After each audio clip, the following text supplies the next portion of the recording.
इस ज्ञान को अपने पवित्र संकल्प के द्वारा, अपने मनोभावों के द्वारा, अपने जीवन को भगवान के श्री चरणों में लगाकर मन, वाणी और विवेक को भगवान की भक्ति में निरत करने के लिए ऐसे संकल्प प्रति आदरणीय श्री मिश्र जी, गुरु जी, पूजनीय माता जी, जिनका अथक परिश्रम, पवित्र संकल्प और अपने सेवा और व्रत धर्म के परिणाम स्वरूप आज इस आश्रम को अपने गुरु जी हैं उनके संकल्प को साकार करते हुए उस दिशा की ओर बढ़ा रही हैं, ऐसे पूजनीय माता जी, समुपस्थित समस्त भगवत भक्तवृंद,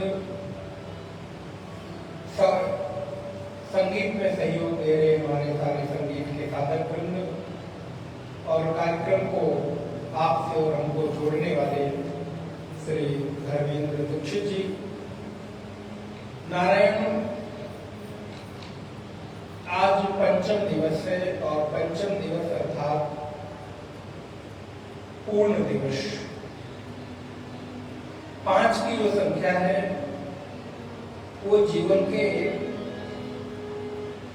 द्वितीय सोपान की ओर संकेत करता है।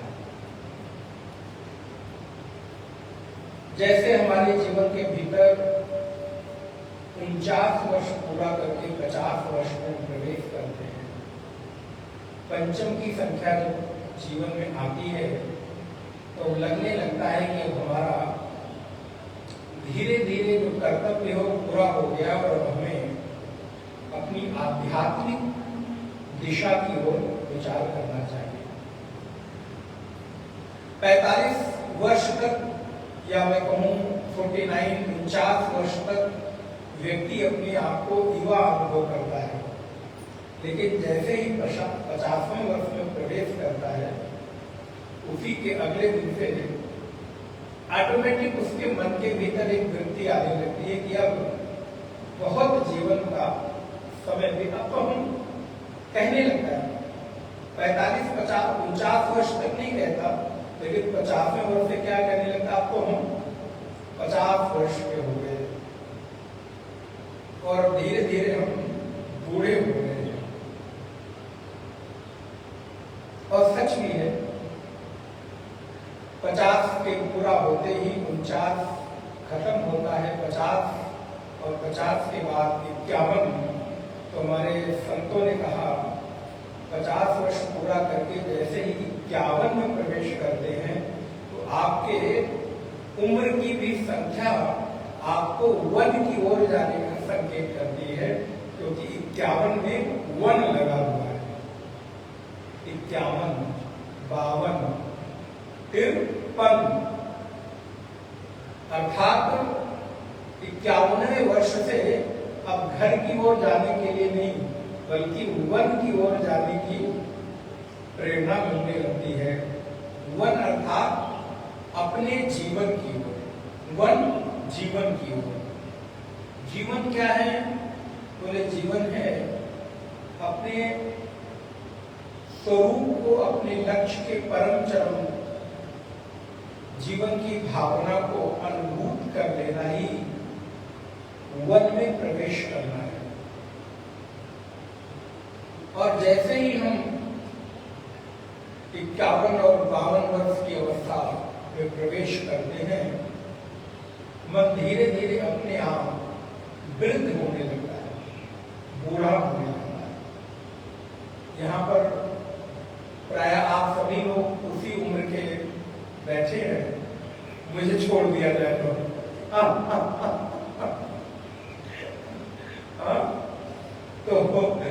श्रोता वृंद में अधिकतर संख्या तो 1 में प्रवेश करने वाले लोगों की है। मेरे पास अभी समय है, आप लोगों के पास नहीं है। नहीं, वैसे तो समय किसी के पास नहीं है, लेकिन फिर भी जीवन का ये जो समय है इसको किस रूप में हमें अनुभव करना है? बोले जब जीवन पूरा होने लगता है तो अपने आप अवस्था अनुभव कराने लगती है कि हमारा जीवन किसी और दूसरी ओर प्रस्थान करना चाहिए। अब हमें किसी दूसरी ओर जाने की सोचनी चाहिए। जब तक शरीर में बल है तब तक बहुत सारी चीजें हमको अनुकूल लगती हैं, लेकिन जब ये देह साथ नहीं देता तो धीरे धीरे मन भी शरीर से अलग होने लगता है। ध्यान दीजिएगा, मन शरीर से धीरे धीरे अलग होने लगता है और अपनी अलग अनुभूति, अपनी अलग पहचान को उजागर करने लगता है। तो क्या करें? कल अभी आप लोगों ने प्रसंग श्रवण किया। कल का प्रसंग क्या था? किसी को याद है? Good, very good, thank you. कर्म योग और ज्ञान योग, इस संसार में दो मार्ग हैं। लोकेस्मिन् द्विधा निष्ठा पुरा प्रोक्ता मया नघ ज्ञान योगेन सांख्यानाम कर्म योगेन योगिनाम। ऐसा भगवान कृष्ण ने कहा। अर्जुन, इस संसार में दो तरह के मार्ग हैं चलने के लिए, एक है कर्म योग और एक है ज्ञान योग। कर्म योग में आपके पास कर्म करते हुए जीवन को आगे बढ़ाने का विकल्प है, और ज्ञान योग में भी ज्ञान को धारण करने के बाद भी कर्म छूटता नहीं, आपको कर्म करना पड़ता ही है। कोई भी व्यक्ति कभी भी एक क्षण भी कर्म किए बिना नहीं रहता। ये आप लोगों ने कल सुना था कि एक क्षण भी हम बिना कर्म किए नहीं रहते। शारीरिक कर्म करें, मानसिक कर्म करें, बौद्धिक कर्म करें, भावनात्मक कर्म करें, अथवा तो काल्पनिक कर्म करें। एक और कर्म जोड़ लीजिए, आप कभी कभी काल्पनिक कर्म करते हैं। काल्पनिक कर्म का मतलब बैठे हैं, कुछ है नहीं, लेकिन हमने अपनी कल्पना में ही सारी दुनिया बना डाली। और कई बार एक बात मुझे भी सोचने पे लगती है, कभी कभी ये कल्पना की दुनिया भी थोड़ा सा जीवन जीने का सहारा दे देती है, शायद, है ना? आप लोग इसे एग्री करते हैं? कभी कभी आपके पास जब शारीरिक क्षमता नहीं रहती, शारीरिक बल नहीं रहता, तो हम और आप लोग नारायण काल्पनिक कर्म करके और अपने जीवन में संतुष्ट हो जाते हैं। हमको लगता है कि शायद कल्पना के द्वारा ही जो मैं कर रहा हूं उससे मुझे संतुष्टि मिल जा रही है। और ये सच भी है, थोड़ी देर के लिए ही सही, लेकिन संतुष्टि तो मिलती ही मिलती है। आंख बंद करके बैठे और नारायण सारी दुनिया मन के भीतर तैयार हो गई, सारी दुनिया मन के भीतर कल्पना में बन गई। कैसे? जैसे जब आप स्वप्न देखते हो तो यथार्थ में स्वप्न की दुनिया में कुछ होता नहीं, लेकिन जिस समय आप स्वप्न देख रहे होते हैं उस समय वो स्वप्न झूठा नहीं लगता, बल्कि बिल्कुल सच लगता है।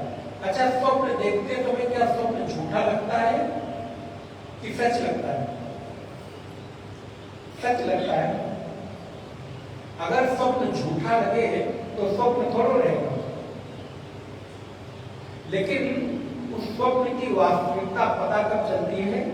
जब नींद टूटती है, हम जगते हैं, तब कहते हैं अरे यार ये तो सपना था, सपना। और नारायण, सपना कभी अपना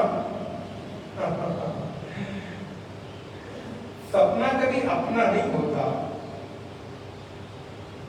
जो स्वप्न है वो कभी आपका यथार्थ नहीं हो सकता। इसलिए स्वप्न की जो दुनिया है वहां पर बहुत कुछ घटित हो जाता है, लेकिन जागने के बाद वहां पे कुछ बचता नहीं है।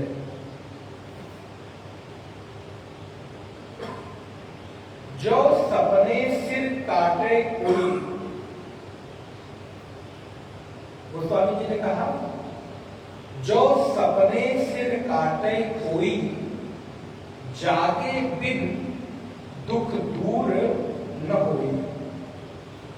यदि आप स्वप्न देख रहे हो और स्वप्न में आपका कोई सिर काट रहा हो, कभी कभी लगता है ना, सिर काटने से मतलब है कि आप स्वप्न में कोई ऐसी परिस्थिति देख रहे हो जो दुखदायी हो, कष्टप्रद हो, तो कितनी पीड़ा होगी, हैरान परेशान हो जाते हैं। लेकिन जब नींद खुलती है, उठते जब अरे कहीं कुछ तो है नहीं, क्या था? स्वप्न था। और स्वप्न था ये कहकर अपने दुख को शांत कर लेते हैं और मन निश्चिंत हो जाता है। अच्छा, जस्ट कल्पना करके देखो, सोच के देखो, वो स्वप्न यथार्थ सत्य हो जाए तो क्या होगा। लेकिन आपको लगता है कि स्वप्न था, छोड़ो, आगे बढ़ जाओ। ऐसे ही ये जो संसार है ना मेरे भाई बहन, ये भी जागता हुआ एक स्वप्न है। खुली आंखों से आप स्वप्न देख रहे हो, बस अंतर इतना है, जो सोते समय देखते हो वो बंद आंखों से देखते हो, अभी जो देख रहे हो खुली आंखों से देख रहे हो। तो बंद आंखों से जो स्वप्न है उस पर तो भरोसा हो जाता है कि वो झूठा है, लेकिन खुली आंखों से जो सपना है उस पर भरोसा नहीं होता, वो लगता है कि यथार्थ सत्य है। ये संसार यथार्थ में स्वप्न ही है। क्यों? क्योंकि जैसे स्वप्न में हम देखते कुछ हैं, लेकिन जागने के बाद कुछ बचता नहीं है, कुछ होता नहीं है। ठीक उसी प्रकार इस जागृत अवस्था में भी ये जो संसार है, यहां हम जो जो सोचते हैं, जो जो कल्पनाएं करते हैं, सोचते कुछ है और होता कुछ है। आज तक मेरा सोचा हुआ कोई पूरा, हमने तो न जाने क्या क्या कल्पनाएं कर ली, हमने न जाने क्या क्या सपने देख लिए, हमने न जाने क्या क्या सोच लिया, लेकिन यथार्थ में वो कुछ हुआ नहीं जो होना चाहिए था। होता तो कुछ और ही है, मैं सोचता कुछ और ही हूं। यदि हमारे सोचने से आज तक सब कुछ पूरा हो जाता तो नारायण सच मानो इस संसार में मेरे अलावा कोई बचता नहीं।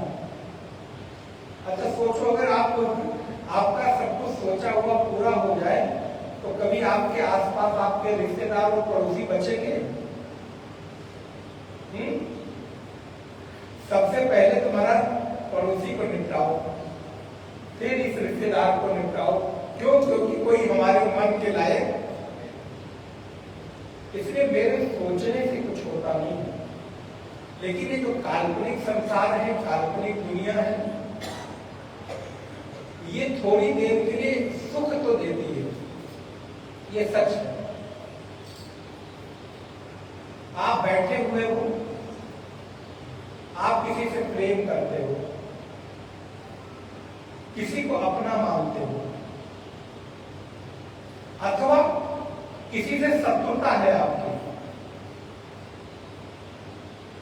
और उस शत्रु का कुछ बिगाड़ नहीं पा रहे हो, उस शत्रु का कुछ हानि नहीं कर पा रहे हो, तो आप मन ही मन उसको मार देते हो।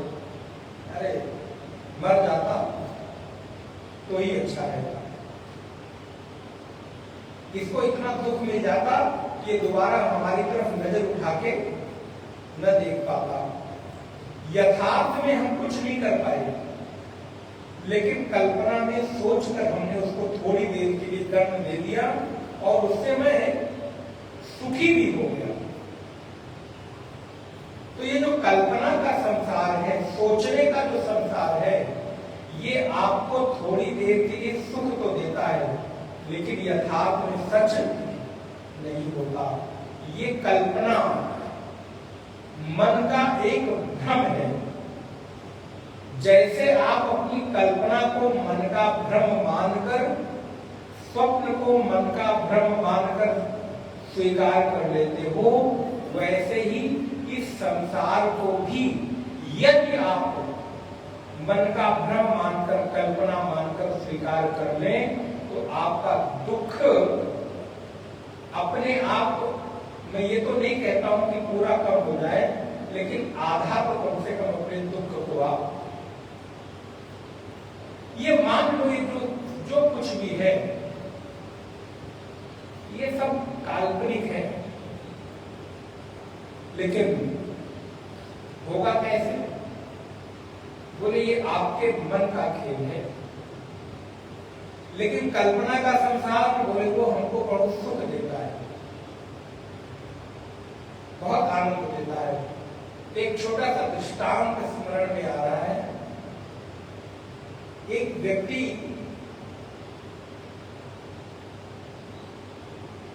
जंगल से लकड़ियां काटकर शहर में ले जाकर बेचता था और बेचकर अपना जीवन यापन करता था। नारायण ऐसे उसका जीवन चलता रहा। एक दिन किसी ने कहा, तुम्हें लकड़ी काटते हो, लकड़ी ढोकर लेकर आते हो, बेचते हो, कितनी मेहनत लगती है, कितना कम पैसा कमाते हो, तुम्हें ऐसा बिजनेस बता रहा हूं जिससे कम समय में, कम मेहनत में अधिक पैसा कमा दोगे। बताओ भैया। तो बोले कल जो लकड़ी बेचकर तुम्हें पैसा मिले, उससे दही खरीद कर बेचना, तो नारायण दही बेचने में ज्यादा तुम्हें प्रॉफिट मिलेगा, तुम्हें कोई मेहनत करनी भी नहीं है। जाओ दही खरीदो, 5 रुपए किलो खरीदो, 7 रुपए किलो बेच दो। बोले हाँ यार, बात तो सही कह रहे हैं। दूसरे दिन उसने लकड़ी बेची, लकड़ी बेचकर जो पैसा बचा उससे उसने दही खरीदी और थोड़ा प्रॉफिट हो गया, बड़ा मजा आया। अगले दिन बेचा, थोड़ी और प्रॉफिट हुई, उस प्रॉफिट से और ज्यादा दही खरीदा और अधिक बेचा और प्रॉफिट हो गई। वाह क्या बात है, तो बहुत बढ़िया बताया। अब एक दिन दही बेचते हुए जा रहा था, उसने मन में गणित लगाकर शुरू किया, ये बिजनेस ऐसे ही चलता रहा। बोले मैं दूसरे से दही खरीदता हूं और बेचता हूं तो इतना प्रॉफिट हो रहा है, यदि मैं अपना ही दही बनाकर बेचूं तब तो और अधिक प्रॉफिट होगा। हाँ यार, बिल्कुल बात सही है। अच्छा, लेकिन अब अपना दही बनाने के लिए पहले दूध चाहिए, दूध के साथ दूध के लिए फिर भैंस और गाय चाहिए। अच्छा, गाय खरीदने खरीदने के लिए फिर और अधिक पैसे चाहिए। अब ये कल्पना मन में विचार चलने लगा और महाराज सिर के ऊपर वो दही का मटका रख के शहर में बेचने जा रहा था। अब वो कल्पना करना शुरू किया कि आज जो दही बेचूंगा उससे जो पैसा मिलेगा उससे मैं गाय खरीदूंगा, फिर एक गाय से इतना दही होगा, फिर इतना प्रॉफिट मिलेगा, फिर जब इतना प्रॉफिट मिलेगा तो क्या करूंगा रख के इतना पैसा, फिर एक दूसरी गाय खरीदूंगा और महाराज दूसरी गाय खरीदूंगा तो फिर डबल मुनाफा होगा, फिर क्या करेंगे इतना पैसा, फिर एक और गाय खरीद लाएंगे और फिर और अधिक मुनाफा होगा। अब सिर के ऊपर दही रखकर कल्पना करता हुआ जा रहा है। अब 3 गाय आ जाएगी और फिर 3 गाय से महाराज दूध भी निकालना, दही भी बनाना, फिर शहर में बेचना भी, फिर आकर गाय को खिलाना, चारा करना। यार अकेले तो बहुत मेहनत भी हो जाएगी। अब मन के ऊपर ही सब कल्पना चल रही है और सिर के ऊपर दही रखकर बेचने जा रहा है, तो ये तो फिर अकेले तो काम नहीं चलेगा। अच्छा ऐसा करेंगे जब 3 गाय आएगी, पैसा आएगा, प्रॉफिट आएगा ही, तो अकेले क्या, फिर तो कोई एक आध और भी साथ रहे तो उसका भी जीवन चल जाएगा। तो ऐसा करेंगे कि जब ऐसा होगा तो एक सुंदर सी कोई लड़की देखकर शादी कर लूंगा, विवाह कर लूंगा, फिर दोनों मिलकर आराम से महाराज। अब ये वाली कल्पना तो मालूम नहीं मेरा मेरा तो अनुभव नहीं है, आप लोगों का अनुभव जैसा भी हो।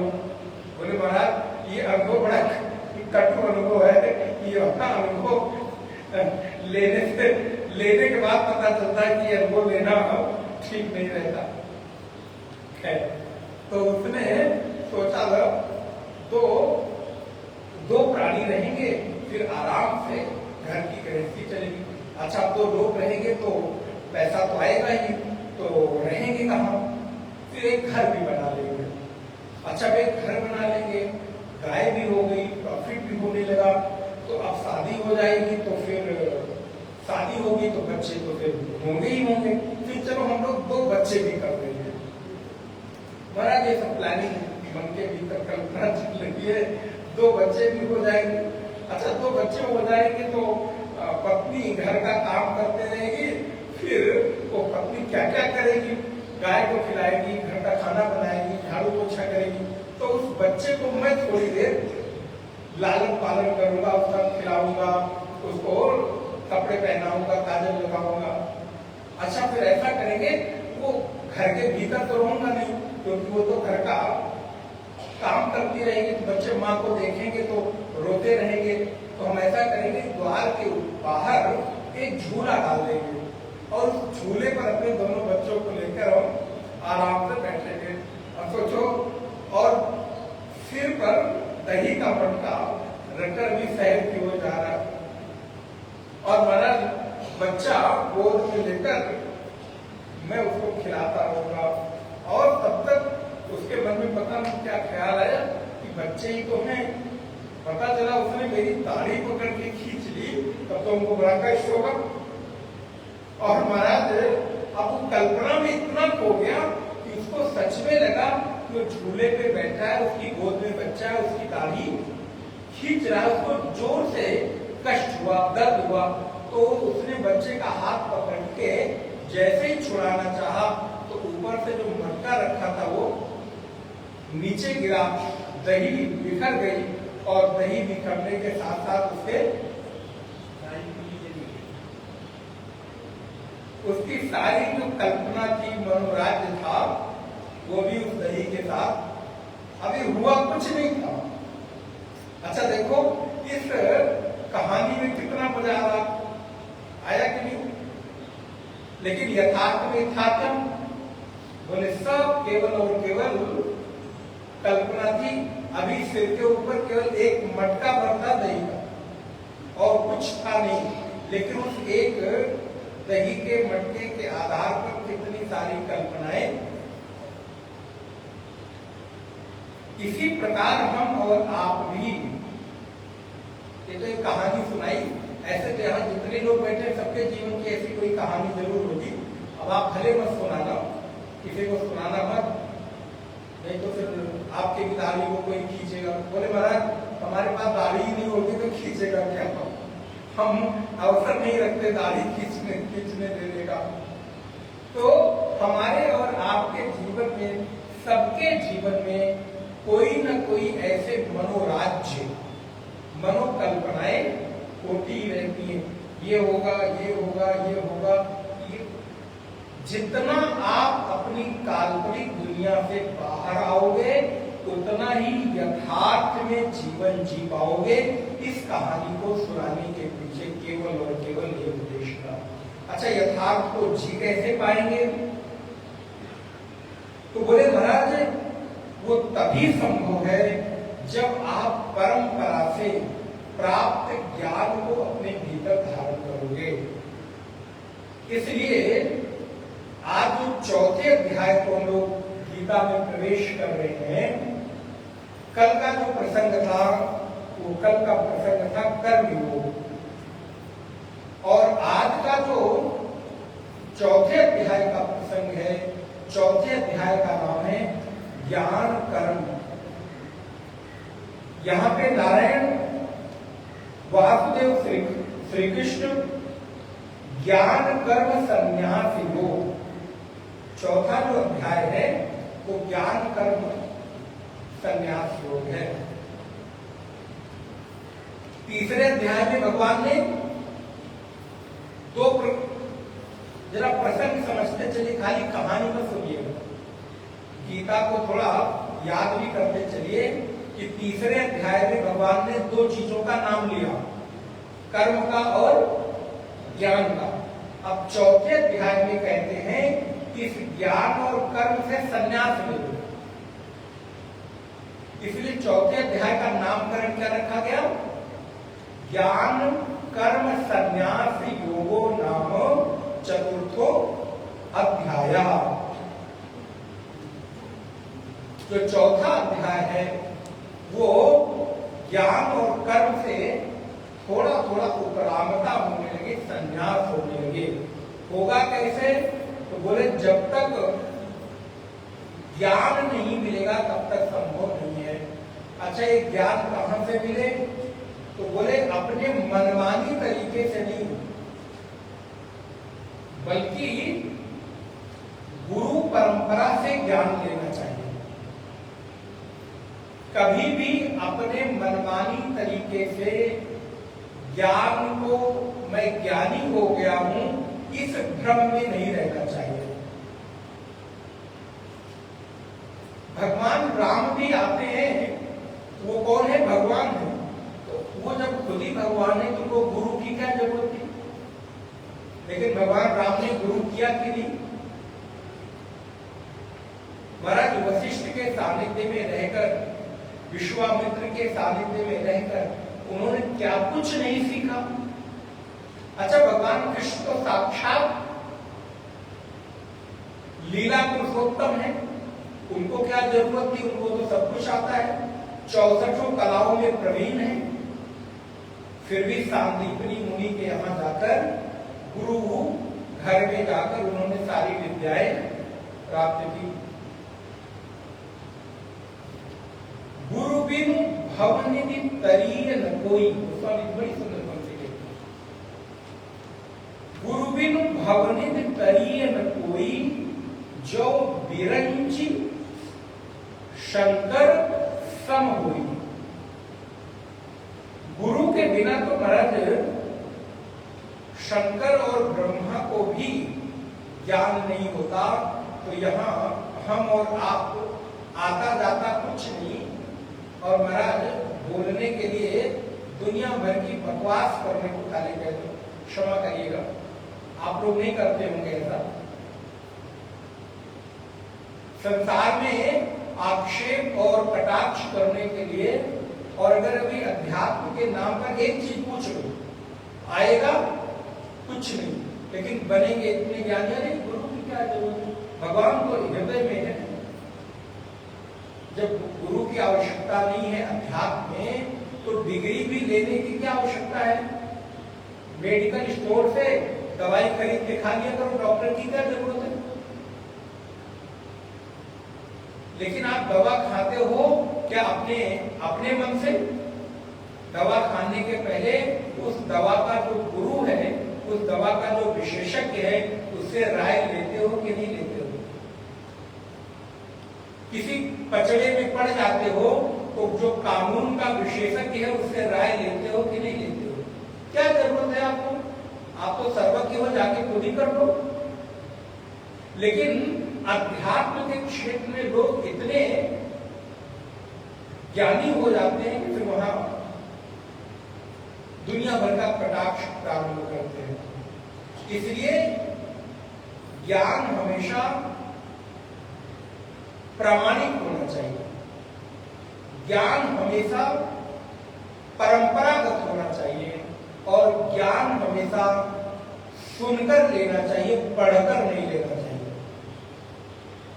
तात्पर्य पढ़ो, पढ़कर सीखो, जानो, बिल्कुल, लेकिन जब तक गुरु मुख से आपको उस ज्ञान की प्रामाणिकता और पुष्टि न हो जाए तब तक उस पर, क्योंकि लिखने को तो पता नहीं किन किन लोगों ने अपने क्या क्या विचार किताबों में लिख दिए और आपने कौन सी पुस्तक पढ़ के क्या विचार बना लिया।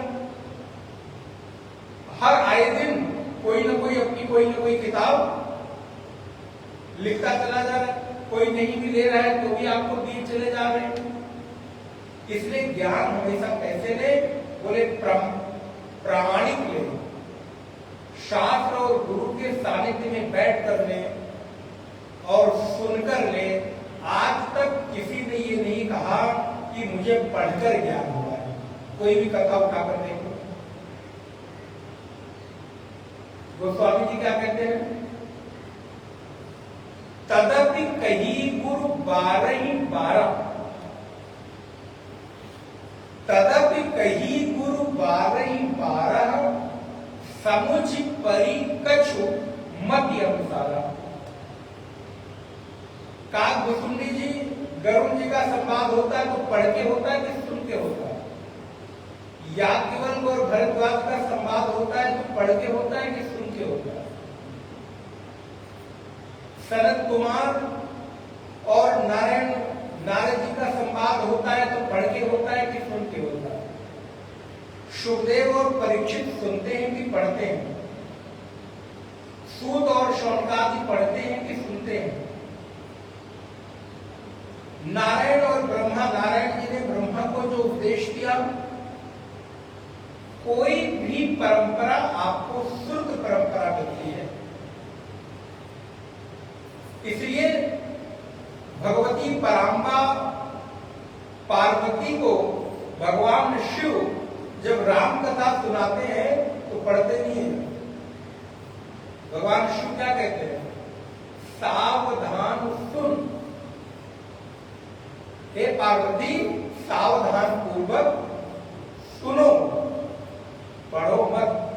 पढ़ने के लिए मना नहीं किया जा रहा है, लेकिन पढ़ना है गुरु परंपरा के अनुसार। इसलिए मैं ये क्यों कह रहा हूं, आप जिस अध्याय में प्रवेश कर रहे हैं, भगवान कृष्ण खुद के लिए कहते हैं, अर्जुन सुनो, मैं तुमको जो ज्ञान दे रहा हूं वो मेरा ज्ञान नहीं है, मैंने भी इसको परंपरा से प्राप्त किया है। आप विचार करके देखो, हमारे सनातन वैदिक धर्म के जो आचार्य हैं कितने ईमानदार हैं, उनकी निष्ठा कैसी है।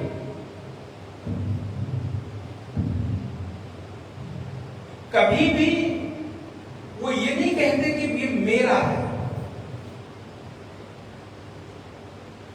जब भी कोई बात कहते हैं, और आप लोगों ने, हम लोगों को भी देखा होगा, प्रायः हम लोग भी जब कोई चीज किसी का कोटेशन आदि या कुछ कोट करते हैं तो सबसे पहले उसका नाम ले लेते हैं। पूज्य हमारे स्वामी जी ने ऐसा कहा, गुरु जी ने ऐसा कहा, अमुक ने ऐसा कहा। कभी नहीं नाम याद है, आपने कहीं से पढ़ लिया है, सुन लिया है, तो बात अलग की है। लेकिन आपको जहां से कुछ मिला है उसका नाम जरूर लो, नहीं तो ये कपट हो जाएगा, कपट। इसी को कृतज्ञता कहते हैं। और भारतीय संस्कृति कृतज्ञता की संस्कृति है, कृतज्ञता की संस्कृति नहीं है। हम जब भी कभी किसी से कुछ सीखते हैं तो उसके प्रति नतमस्तक होते हैं, कृतज्ञ होते हैं। और जहां से भी कुछ हमने सीखा है वो हमारे लिए आदरणीय है। भगवान कृष्ण कहते हैं, अर्जुन ये जो गीता का उपदेश मैं तुमको दे रहा हूं ना, ये मेरा नहीं है, मेरा मत मान लेना, मैंने भी इसको सुना है, मैंने भी इसको परंपरा से पाया है।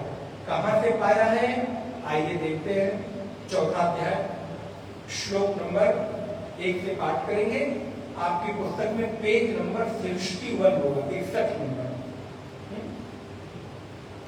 ओम श्री परमात्मने नमः। ओम श्री परमात्मने नमः।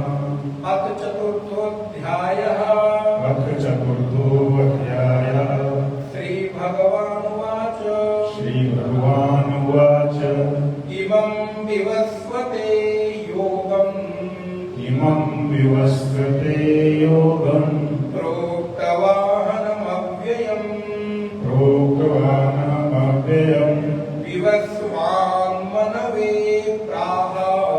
विवस्वान्मनवे प्राह।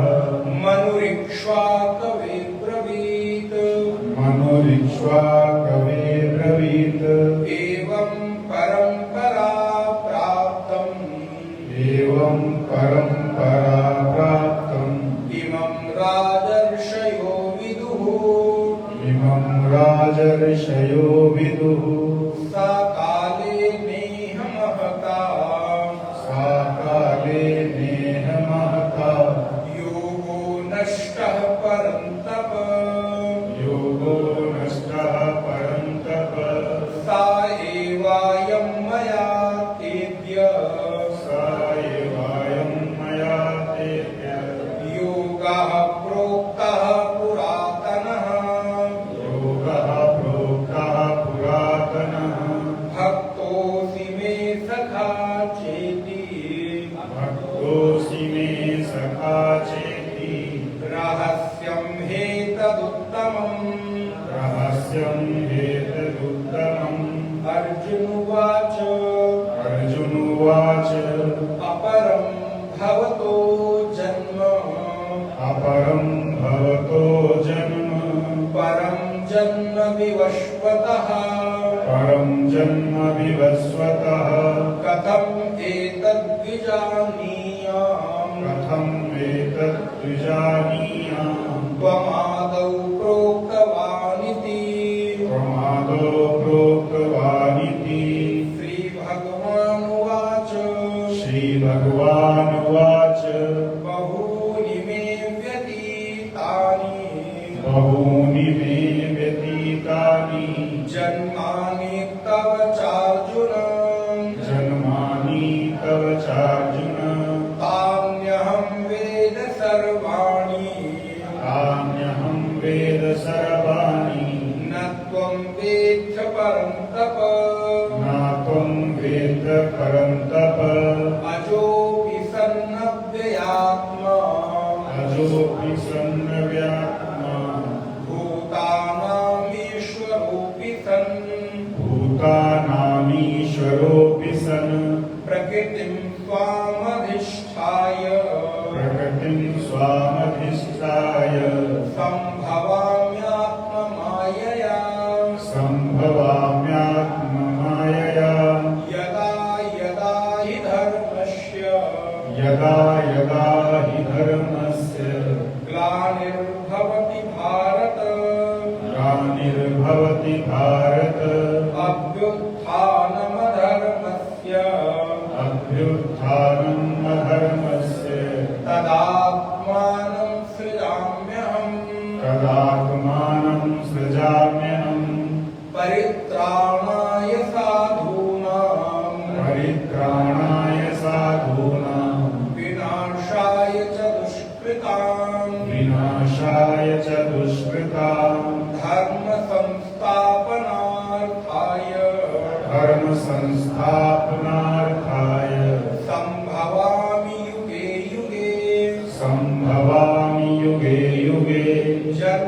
कर्म च मे दिव्यम् जन्म कर्म च मे दिव्यम् एवं यो वेत्ति तत्त्वतः एवं यो वेत्ति तत्त्वतः त्यक्त्वा देहं पुनर्जन्म त्यक्त्वा देहं पुनर्जन्म नैति मामेति सोऽर्जुन नैति मामेति सोऽर्जुन वीतराग भयक्रोधा वीतराग भयक्रोधा मन्मया मामुपाश्रिताः मन्मया मामुपाश्रिताः बहवो ज्ञानतपसा बहवो ज्ञानतपसा पूता मद्भावमागताः भूता मद्भावमागताः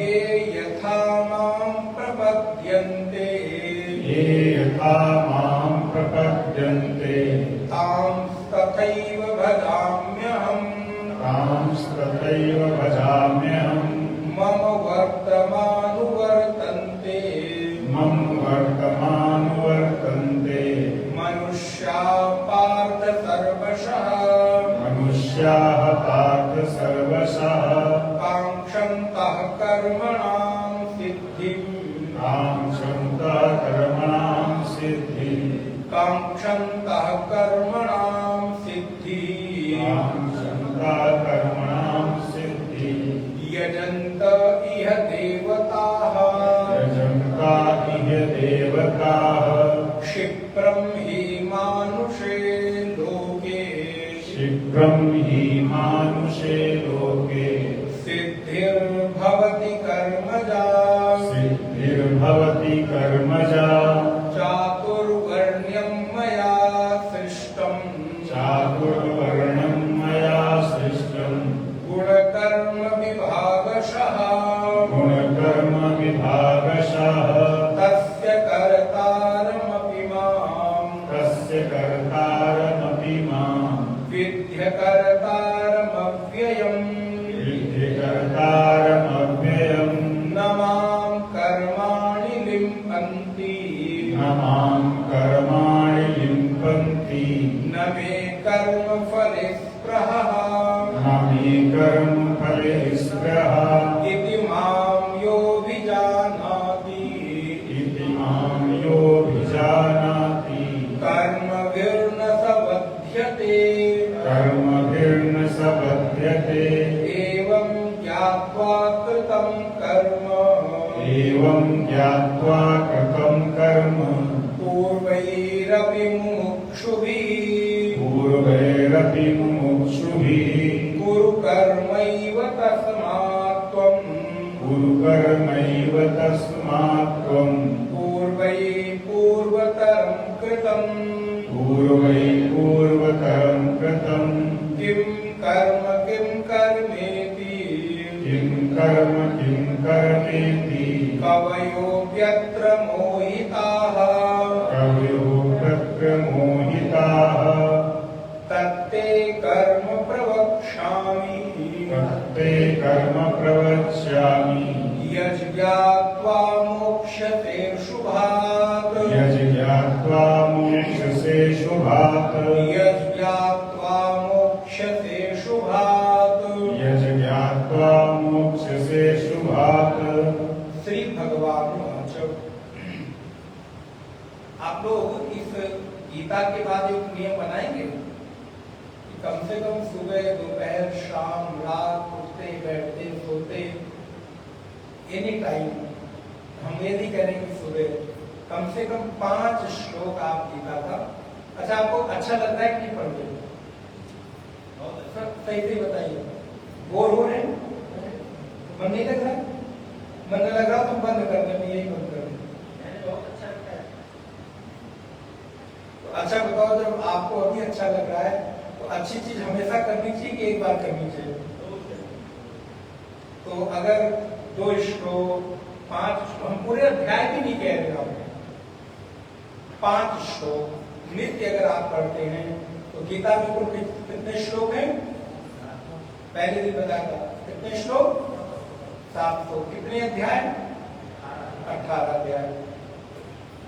5 श्लोकों को आप 365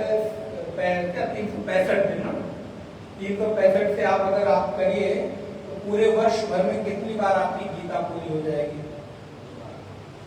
कम से कम 2 बार, पता भी नहीं चलेगा। और 5 श्लोक करने में कितनी देर लगेगी? अभी देखिए 15 श्लोक हमने पढ़ाया आपको, पता नहीं आपने ध्यान दिया कि नहीं दिया। 15 और 16 श्लोक कितनी देर लगी होगी? जबकि हम बोल रहे हैं, आप दोहरा रहे हैं तो उसके लिए 5-7 मिनट लगा होगा, है ना? और कितने अच्छे से देखिए, जब सब लोग एक साथ समवेत स्वर में बोल रहे हैं तो कितना सुंदर।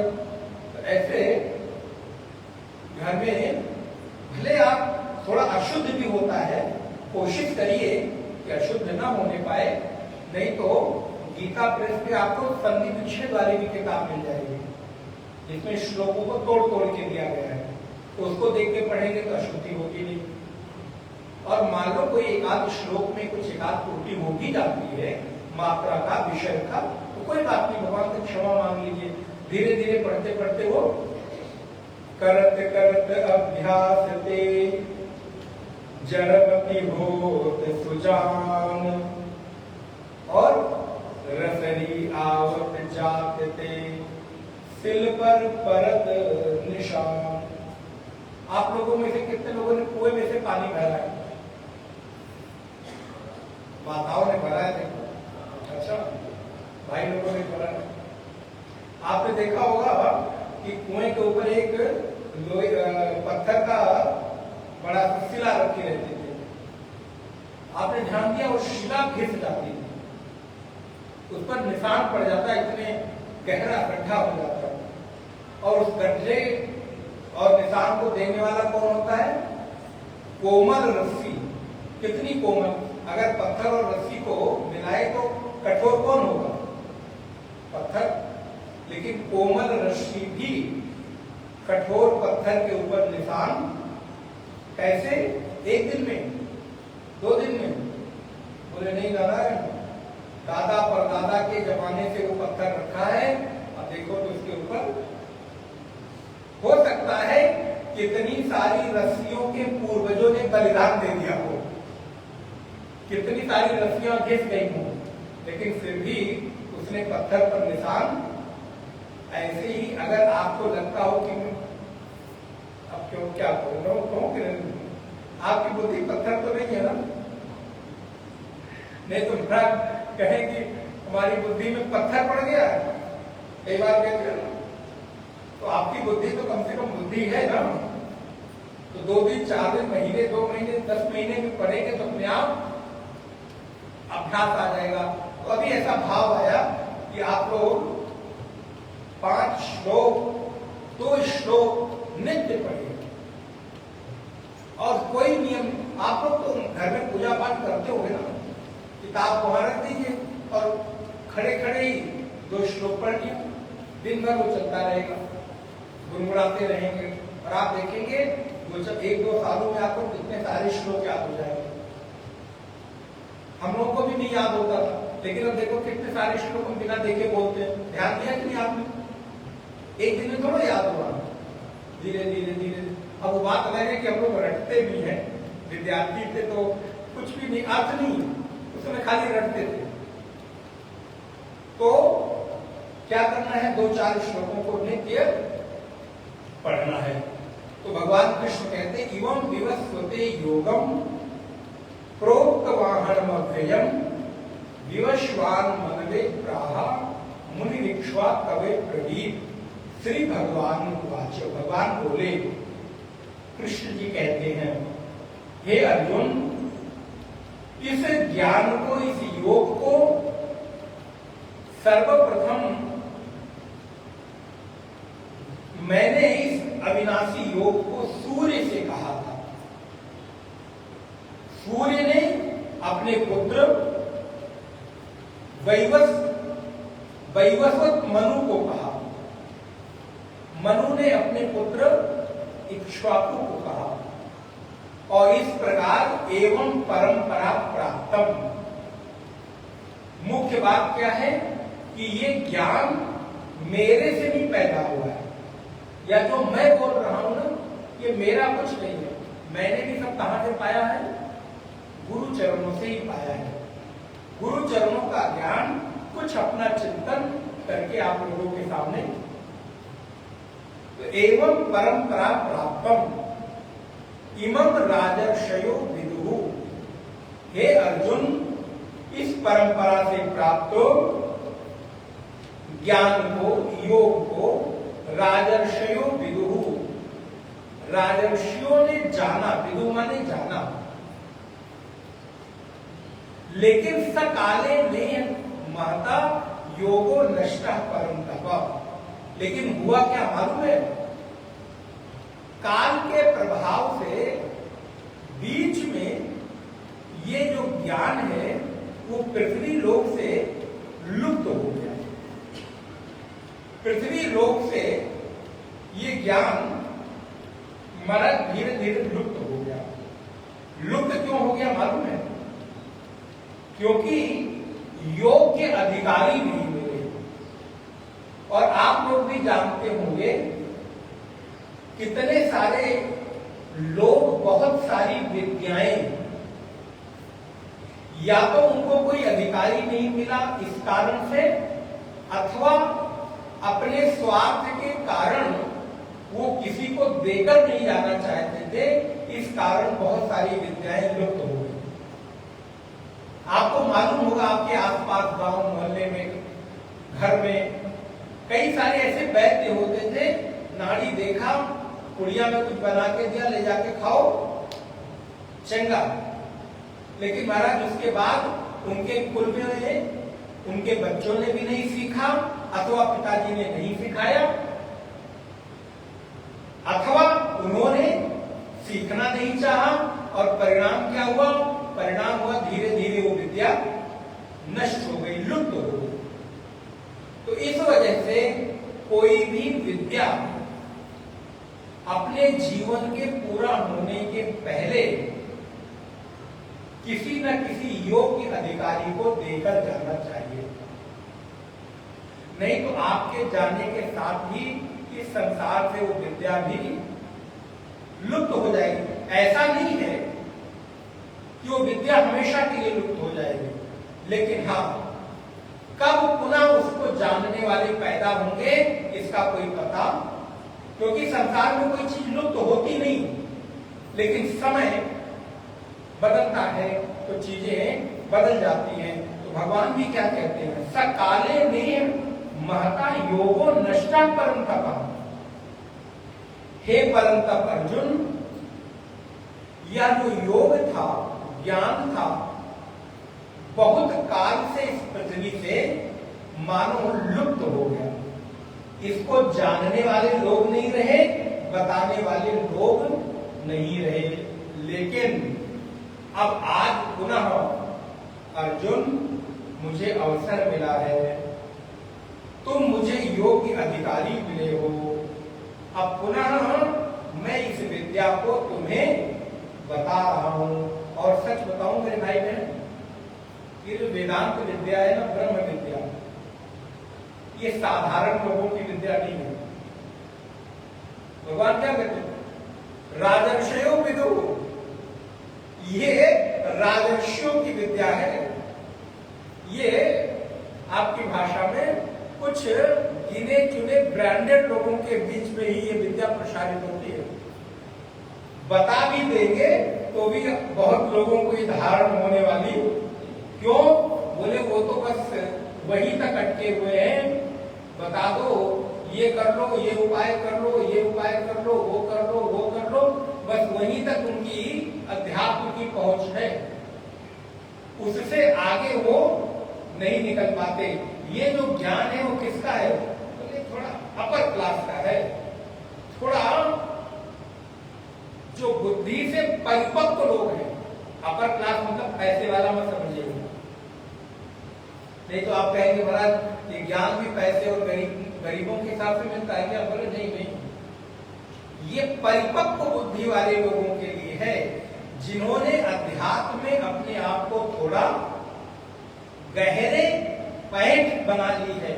उन्हीं के भीतर गीता जैसे ज्ञान को सुनने की, धारण करने की इच्छा प्रकट होती है, सबके भीतर नहीं होती और समय के साथ होती है। जब आपको इसके अनुकूल आवश्यकता होती है तो ही भगवान आपके भीतर इस वृत्ति और इस इच्छा का जन्म देते हैं। अर्जुन, इतने वर्षों से तुम मेरे साथ रह रहे थे, लेकिन तुमको ये विद्या मिलने का अवसर आज इस समय तुम अधिकारी बने हो, इस वजह से ये ज्ञान तुमको मिल रहा है। इसलिए नारायण, ये गीता का ज्ञान सबको मिलता नहीं और मिल जाता है तो सबको पचता नहीं। दूसरी बात कहूं, जल्दी से सबको समझ ही नहीं आता। कुछ लोग क्या सुना रहे महाराज, आप बैठे 2 घंटे बोलते हैं, कुछ कथा कहानी तो सुनाते नहीं, कुछ चुटकुला। तो अब आजकल कथा के नाम पे क्या हो गया है, कुछ कथा सुना दो, कुछ कहानियां सुना दो, कुछ चुटकुले सुना दो, कुछ 2-4 मटकने भटकने वाले भजन सुना दो, 2-4 लोग नाच गा ले, बस क्या हुआ, बोले कथा पूरी हो गई। बोले असल में कथा के भी ना अलग अलग अधिकारी हैं, एक वर्ग है, सबको ये ज्ञान पचता नहीं, सबके समझ में नहीं आता। बहुत लोगों को ये विद्या बड़ी नीरस लगती है, शुष्क लगती है, क्योंकि यहाँ कुछ ऐसा आकर्षण की जैसी चीज है ही नहीं। यहाँ तो क्या है, जो आपके जीवन को बदलने के सूत्र हैं उसकी चर्चा की जाती है। आपको क्या अच्छा लगता है उसका ध्यान नहीं रखा जाता। और मेरे पास तो सच में वो कला नहीं है, मुझे तो सच में नहीं आता कि सामने वाले को क्या अच्छा लग रहा है वो बोला जाए। यहाँ पर तो खुद को मन में आता है और शास्त्र के दृष्टि से जो भाव आते हैं वो भगवान बुलवा लेते हैं। भैया समझ में आए तो ठीक है, और ना आए तो रात में। क्यों? क्योंकि ये विद्या परमात्मा कृष्ण कहते हैं इमं राजर्षयो विदु, ये राजर्षियों की विद्या है। ये जो बुद्धि से परिपक्व लोग हैं, जिनके पास जीवन को जानने का और जीवन के रहस्यों को समझने का भाव पैदा होता है, वो लोग इस ज्ञान की तरफ मुड़ते हैं। अभी आगे आप सुनेंगे। अर्जुन, इस मार्ग पर हजारों हजार में कोई एक व्यक्ति इस मार्ग पर आगे बढ़ता है।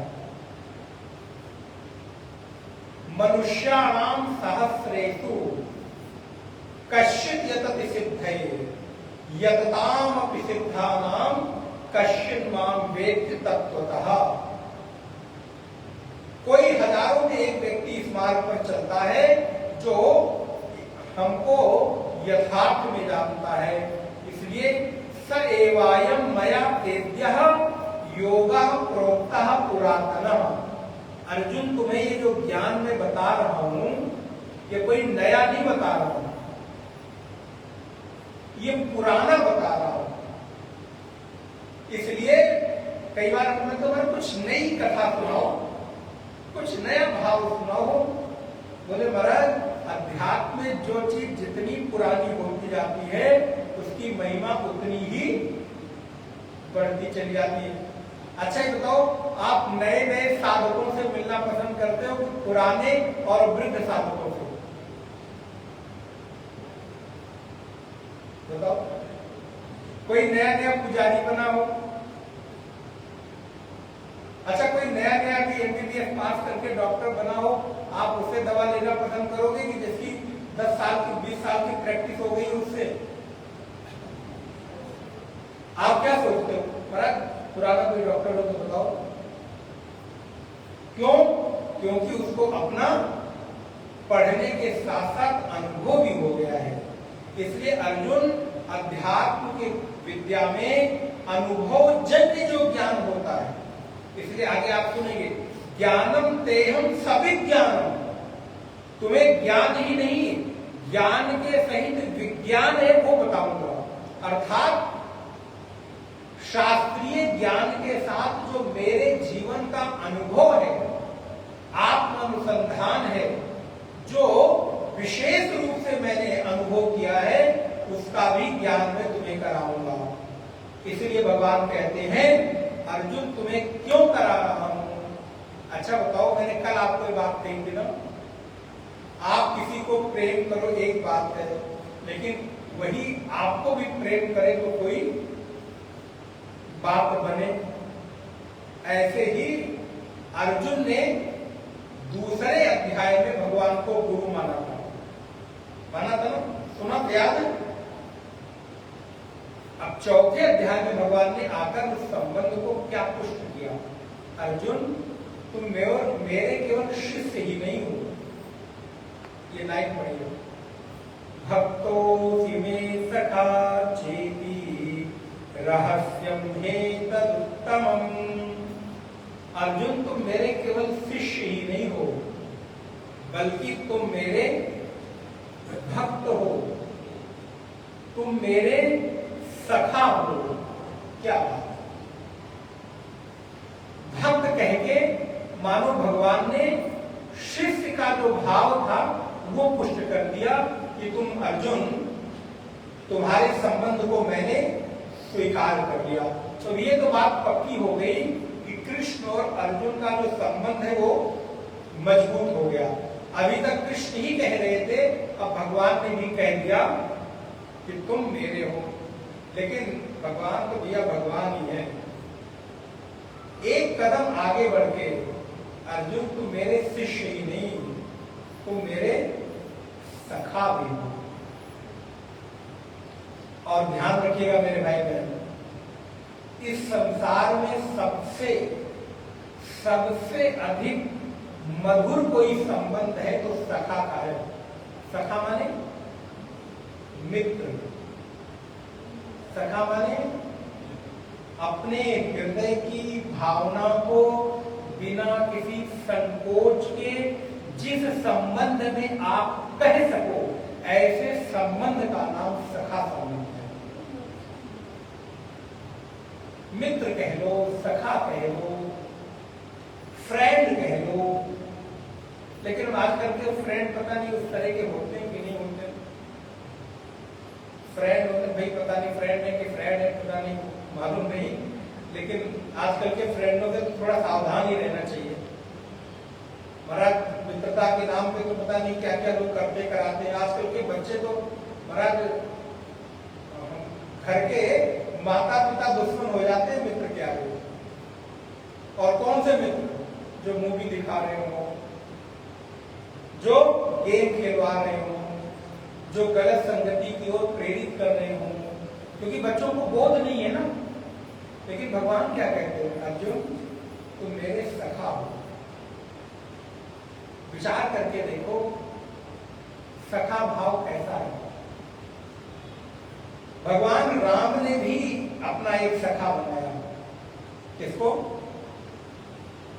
सुग्रीव। भगवान राम के सखा कौन है? सुग्रीव। और जब सुग्रीव को सखा बनाया तो सखा बनाने के बाद भगवान ने पता है क्या कहा? सखा सोच त्यागहु बल मोरे, सब विधि घटब काज में तोरे। ये है सखा की परिभाषा। मित्रता की परिभाषा ये है कि सब विधि घटब काज में तोरे। सुग्रीव जाओ, आज से तुम निश्चिंत हो गए, क्योंकि अब तुम्हारे सखा राम है। अब राम का जो बल है वो सुग्रीव का बल है। अब राम की जो उत्कृष्टता है वो सुग्रीव की है। राम की श्रेष्ठता अब केवल राम की नहीं रह गई, सुग्रीव की हो गई। और मेरा बल तुम्हारा बल है सुग्रीव। अब आज से तुम्हें चिंता करने की आवश्यकता। मानो कृष्ण ने अर्जुन को सखा बोलकर एक तरह से जो थोड़ी झिझक थी ना वो दूर कर दी। आपको मालूम है गुरु शिष्य के बीच थोड़ी झिझक रहती है, एक मर्यादा रहती है, एक अनुशासन रहता है और रहना भी चाहिए। गुरु की मर्यादा अपनी है, शिष्य की मर्यादा अपनी है और उस मर्यादा का पालन होना चाहिए। किसी भी परिस्थिति में मर्यादा का उल्लंघन नहीं होना चाहिए।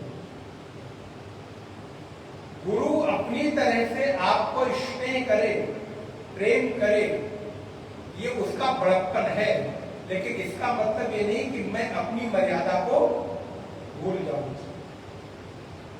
भगवान कृष्ण अर्जुन को शिष्य कह के, सखा कह के थोड़ा आश्वस्त करते हैं, थोड़ा उसके मन के भीतर जो झिझक होगी ना थोड़ा दूर करते। क्यों? क्योंकि तुम अपने मन की बात मुझे कह सको। और ध्यान रखिए मेरे भाई बहन, इस संसार में अगर आपको कोई एक अच्छा मित्र मिल जाएगा तो ये आपके जीवन का सौभाग्य है, आपके जीवन की बड़ी उपलब्धि है। यदि मैं उसके आगे यदि लगा रहा हूं, यदि मिल जाए तो वो भी मिलता बहुत कठिनता से है। जैसे जब लंका में श्री हनुमान जी ने प्रवेश किया, क्या कहते हैं? यही सनहठी करी हूं पहचानी, यही सनहठ करी हूं पहचानी, साबुत होई यही सनहठ करी हूं पहचानी, यही सनहठ करी हूं पहचानी, साबुत होई पानी, साबुत होई। यही सनहठ करी हूं पहचानी। क्यों? साधुते हो ही न कारज, लेकिन वहां शर्त लगा दिया, हट करूंगा, पहचान जबरदस्ती करूंगा, क्योंकि मुझे मालूम है कि यदि ये संत होंगे तो मेरा हानि नहीं होगा। वैसे यदि सच में आपको कोई अच्छा सच्चा मित्र मिल जाए तो जीवन की बड़ी उपलब्धि है। और जीवन में एक ऐसी कोई जगह तो होनी चाहिए जहां आप बिना किसी संकोच के, बिना किसी झिझक के अपने मन की बात कह सको। क्या आपके जीवन में कोई एक ऐसी जगह है कि नहीं? यदि नहीं है तो होनी चाहिए, और यदि है तो बहुत अच्छी बात है,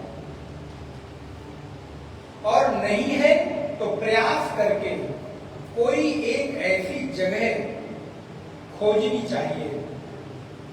कोई एक ऐसी जगह तो हो जिसके साथ आप निश्चिंत होकर अपने मन के हर भाव दशा को कह सको। लेकिन शर्त एक है,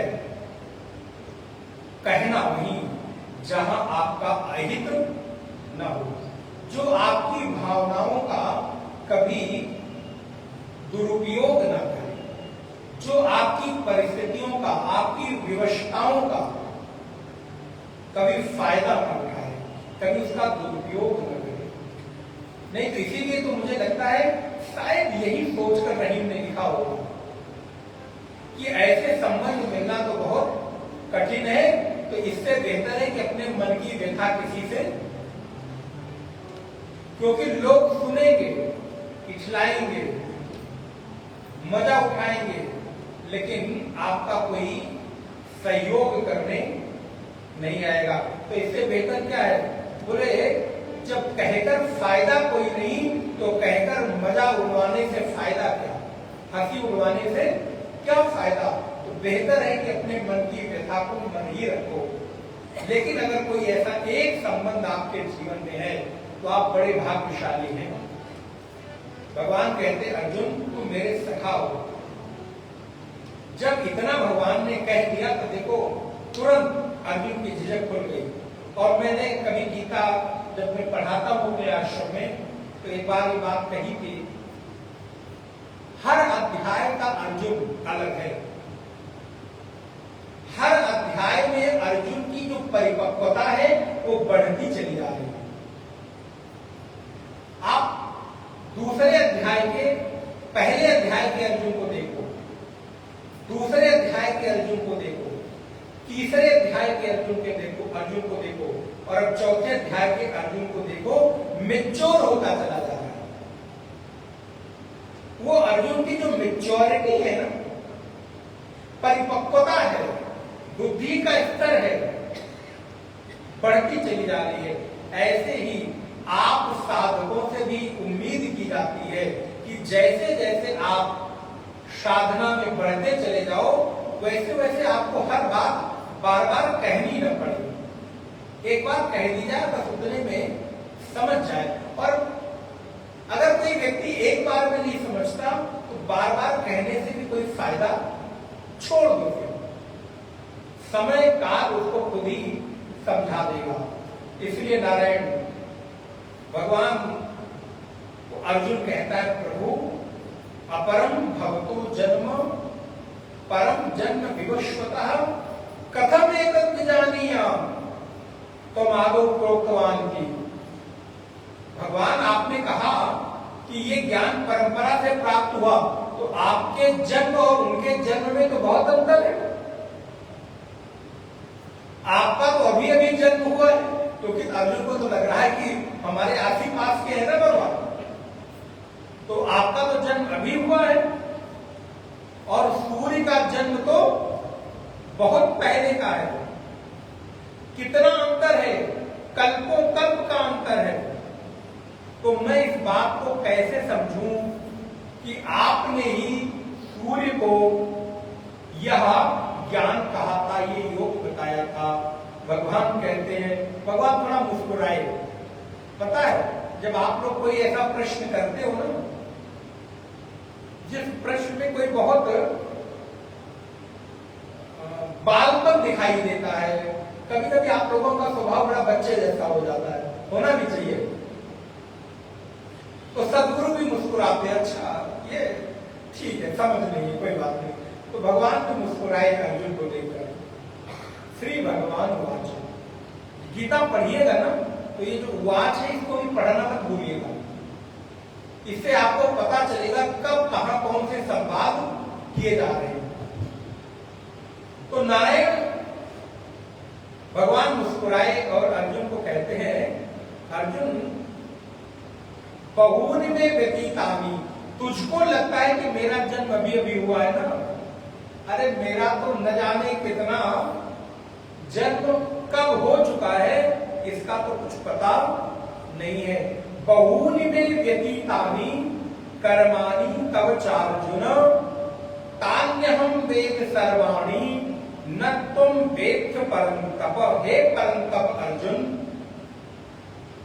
मेरे और तेरे बहुत से जन्म हो गए,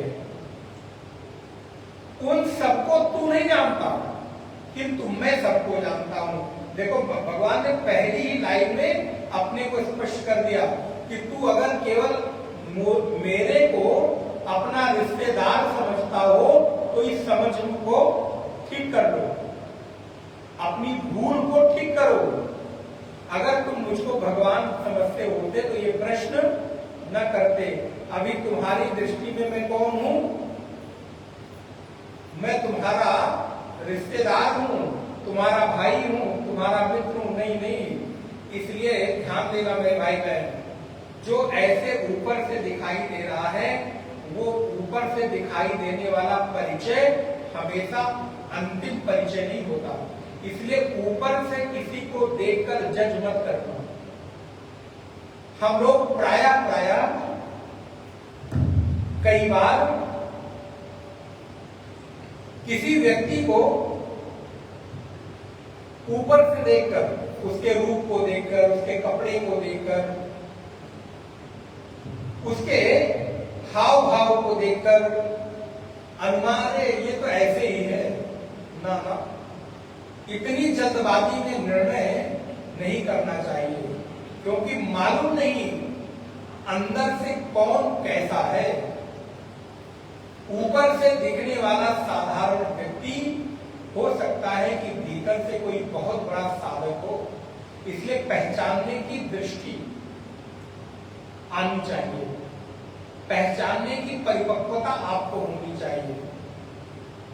कभी कभी हम लोग ऐसे बहुत सारे साधकों से मिलते हैं, ऊपर से जब मिलो पहली बार तो लगेगा अरे बड़ा साधारण वैसे ही है, लेकिन जब धीरे धीरे उनके साथ व्यवहार होता है तो पता चलता है कि कितनी परिपक्वता है, कितना ज्ञान है, कितना श्रवण किया है, कितनी निष्ठा है उनमें, कितनी श्रद्धा है उनमें।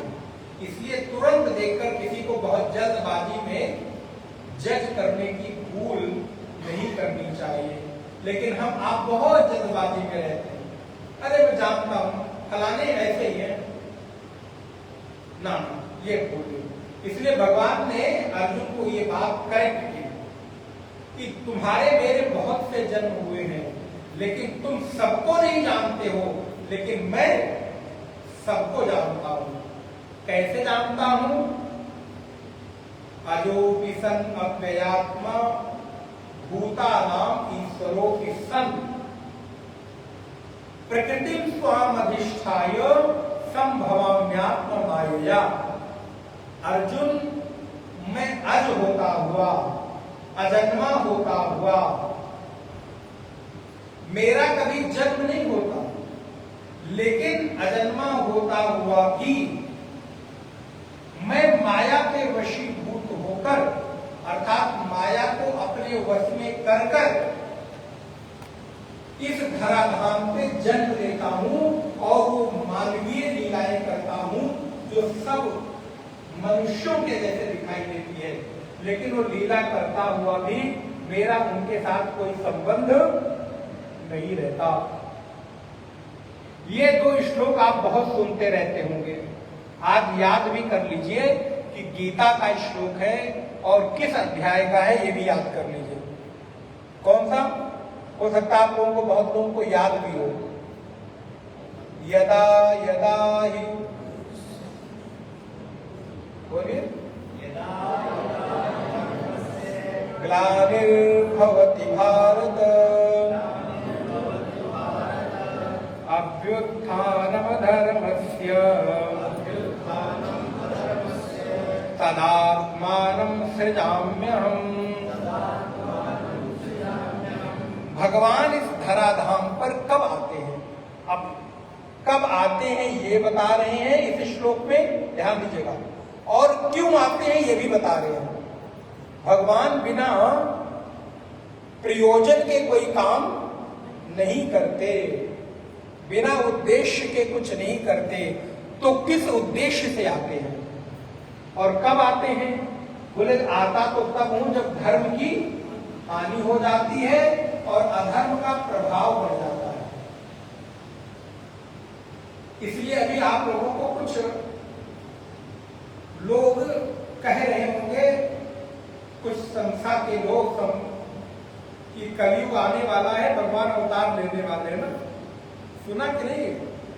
अब मैं नाम नहीं लूंगा किसी संस्था विशेष का। अरे भैया, अभी कलयुग का कम से कम इतना प्रभाव तो है कि आपको चारों तरफ घंटियों की आवाज सुनाई दे रही है, शंकर ध्वनि सुनाई दे रही है। हम और आप बैठकर स्वतंत्रता पूर्वक भगवत चर्चा, नाम संकीर्तन, रामायण गीता पाठ कर पा रहे हैं। अभी क्या लगता है अभी कलयुग आ गया? नहीं।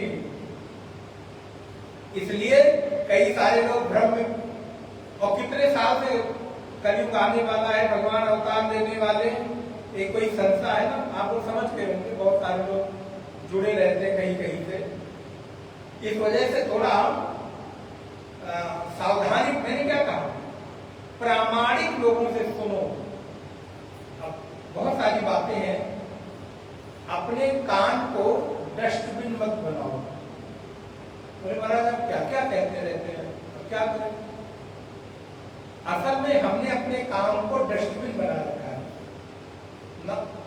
किसी को इतना अधिकार मत दो कि वो आकर अपने मन का पूरा करकट आपके कान में उड़ेल के चला जाए और तुम सुन लो।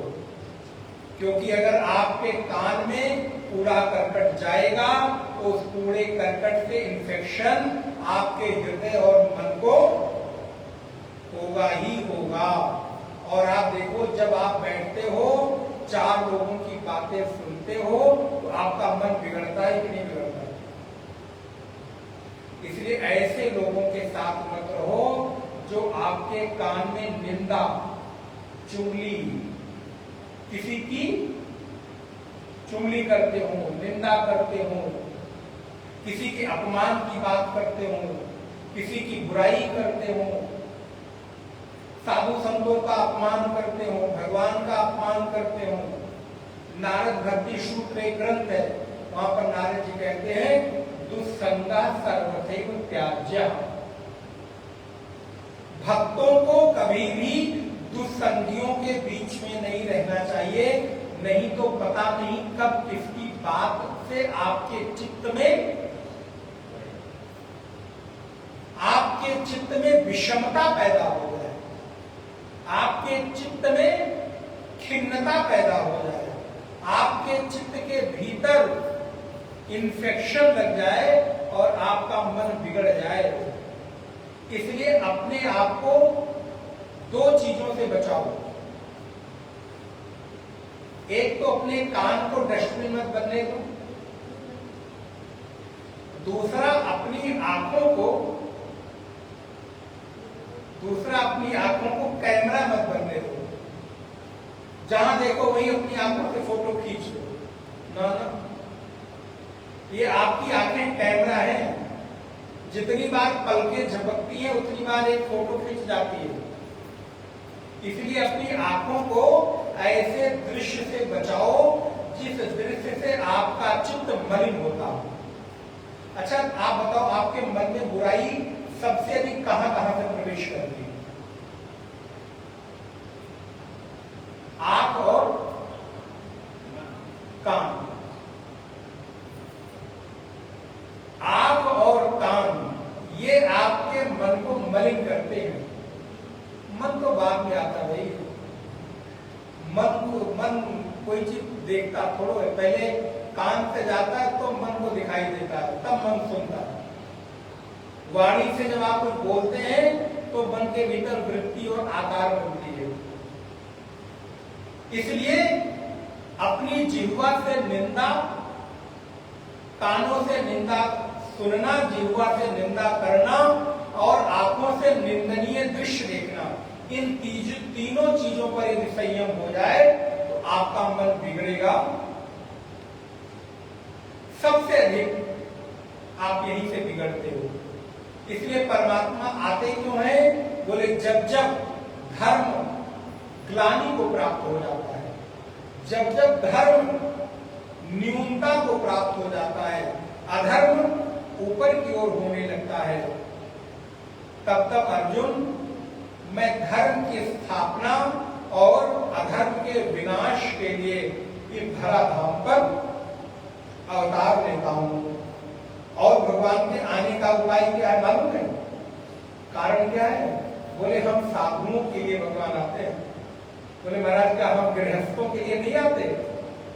बोले नहीं, हम साधुओं के लिए आप गृहस्थों के घर में जन्म लेते हैं। देखो बात पूरी हो गई कि नहीं?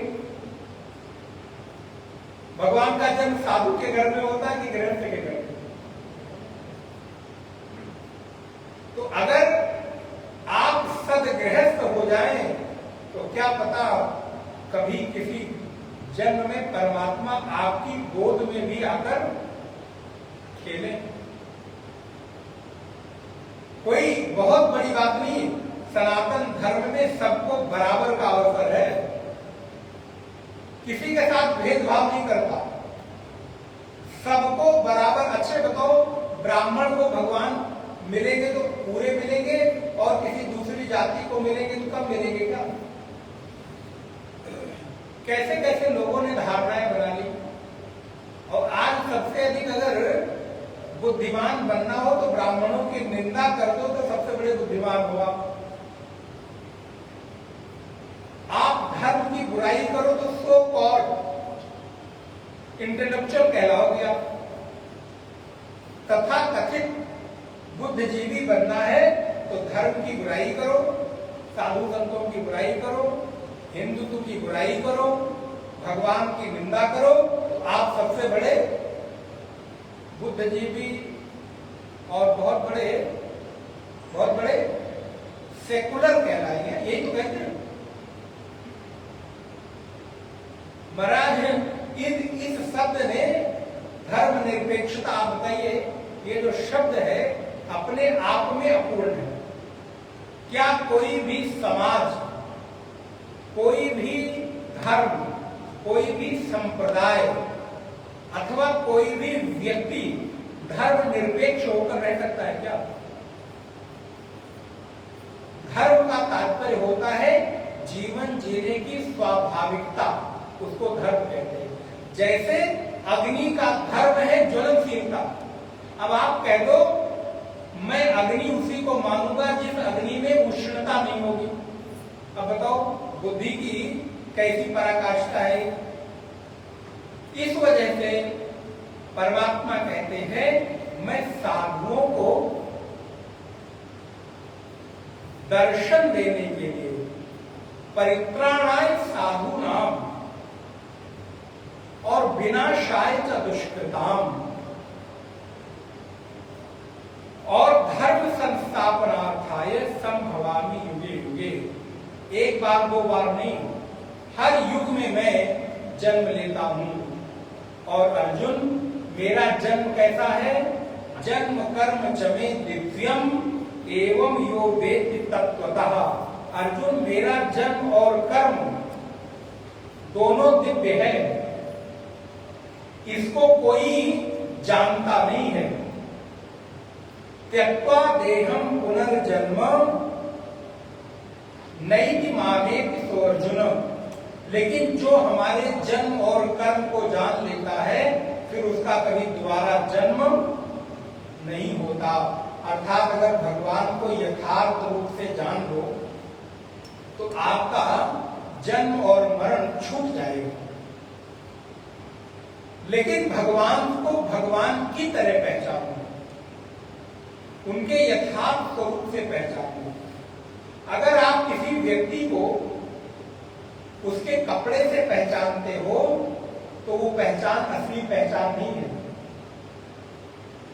पहचान तो वो है उस व्यक्ति को टाई पैंट में आ जाए तो भी पहचान लो, टी शर्ट पैंट में आ जाए तो भी पहचान लो, धोती कुर्ते में आ जाए तो भी पहचान लो, और केवल लुंगी पहनने आ जाए तो भी पहचान लो।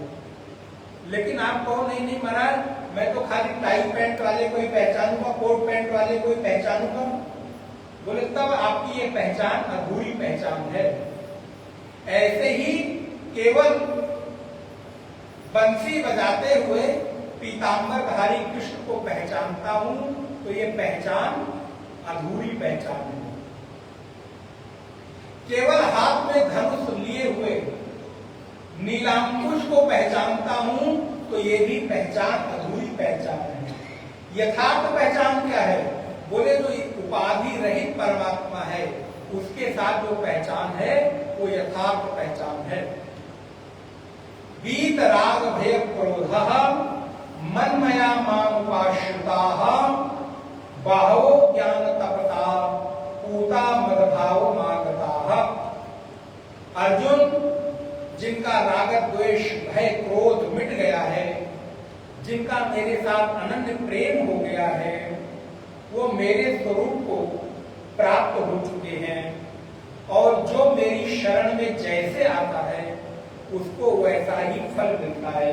इसीलिए आपने ये सुना होगा, विश्वासम फल दायकम।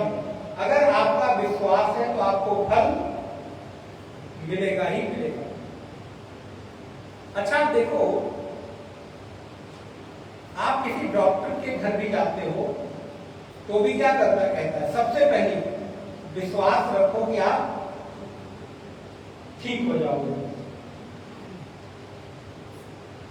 भैया वहां विश्वास करते हैं, दवाई खाइए ठीक हो, बोले नहीं, दवा काम तभी करेगी जब विश्वास करो। अच्छा वहां तो मैं मान लेता हूं, जब हमारे सदगुरु कहते हैं, संत कहते हैं भैया भरोसा करो, तो आप कहते हो महाराज ये अंधश्रद्धा सिखा रहे हो, ये कपोल कल्पना सिखा रहे हो। अब उस डॉक्टर को आप कहने की हिम्मत है आपको, भाई तुम दवा दो, यहां भरोसे का क्या मतलब। लेकिन वहां हमारी कहने की हिम्मत, जब सदगुरु कहते हैं, संत कहते हैं, कृष्ण कह रहे हैं, तुम मुझे जैसे भजोगे मैं तुम्हें वैसा ही फल दूंगा। श्लोक नंबर 11 देखिए, ये यथा माम प्रपद्यन्ते। आप लोग किताब बंद क्यों कर देते हो? हमारे सामने ही बंद कर दे रहे हो तो घर में जाके तो बंद कर ही दोगे। बोले महाराज आप खोल के रखो, ये आपका काम है, मेरा काम करो। हम यहां से उठेंगे शाम, अभी बस घड़ी देख रहा हूं, हम अपना काम करेंगे, आप अपना काम करिए। न जाने कितने लोगों ने ऐसा कह दिया, आज तक हम सुधरे नहीं, आप कहने तो सुधर जाएंगे, भला इतना हो, इतने अच्छे हो गए। नहीं नहीं भैया, बिल्कुल बिल्कुल न सुधरे, हम भी नहीं चाहते, आप जैसे हैं बिल्कुल वैसे ठीक है। तो नारायण भगवान कहते हैं ये यथा माम प्रपद्यन्ते। हम इसलिए किताब पकड़ा देते हैं आपको कि आप देखिए कि हम वो बोल रहे हैं जो ग्रंथ में लिखा है। हम लोग अपने मन मर्जी की कोई कपोल कल्पना की बातें नहीं करते। ये यथा माम प्रपद्यन्ते तांस तथैव भजाम्यहम् मम वर्तमान वर्तन्ते मनुष्या पार्थ सर्वशः। अर्जुन जो मुझे जैसे भजता है उसको मैं वैसे ही भजता हूं। जो मुझे जिस भाव से मेरी शरण में आता है उसको वैसा ही फल मिलता है। कांक्षन्ता कर्मणाम सिद्धिम यदन्ते ये देवताः क्षिप्रम ही मानुषे लोके सिद्धिर्भवति कर्मजा। जिसको इस संसार में जल्दी फल चाहिए वो देवताओं की पूजा करते हैं, उनको बहुत जल्दी फल मिल जाता है। और मैंने ही 4 वर्णों को बनाया है। आपके पास ज्यादा बुद्धि हो तो भगवान की बात को पढ़िए और समझने की कोशिश करिए। ये जो कुछ तथाकथित लोग अपना नैरेटिव सेट करने के लिए दुनिया भर की बातें करते हैं, आप उनको प्रमाण मानते हो कि भगवान को मानते हो, ये आपके ऊपर है। अगर आपको भगवान पर भरोसा है तो भगवान क्या कह रहे हैं, चातुर्वर्ण्यम मया सृष्टम गुण कर्म विभागशः। अर्जुन 4 वर्णों को मैंने बनाया है। ब्राह्मण, क्षत्रिय, वैश्य, शूद्र गुण और कर्मों के आधार पर इनका विभाग किया गया है। और तस्य कर्तारमपि मां विद्य कर्तारमप्ययम्। ये सब करने के बाद भी तुम मुझ परमेश्वर को अकर्ता ही समझो। कितना भी कर्म मैं कर लूं लेकिन कोई कर्म कभी मुझसे चिपकता नहीं है। न माम कर्माणि लिम्पन्ति न मे कर्म फले रहा। इति माम यो विजानाति कर्म भिन्न स बध्यते। हम जो कर्म करते हैं, कर्म हमको बंधन में डालते हैं, लेकिन कृष्ण कहते हैं कि मुझे कर्म कभी बंधन में नहीं डालते। एवं ज्ञात्वा कृतं कर्म पूर्वैरपि मुमुक्षुभिः कुरु कर्मैव तस्मात् त्वं पूर्वै पूर्वतरम कृतम। पूर्व काल में मुमुक्षुओं ने भी इस प्रकार कर्म किए हैं, तो पूर्वजों के द्वारा जैसा कर्म किया गया है वैसे कर्म को ही तुम करो। अर्थात तुम्हारे पूर्व के लोगों ने जैसा कर्म किया है वैसा ही तुम्हें करना चाहिए। कर्म क्या है? किम कर्म किम अकर्मेति। कर्म क्या है, अकर्म क्या है? इस कर्म और अकर्म के बारे में बड़े बड़े ज्ञानी भी मोहित हो जाते हैं।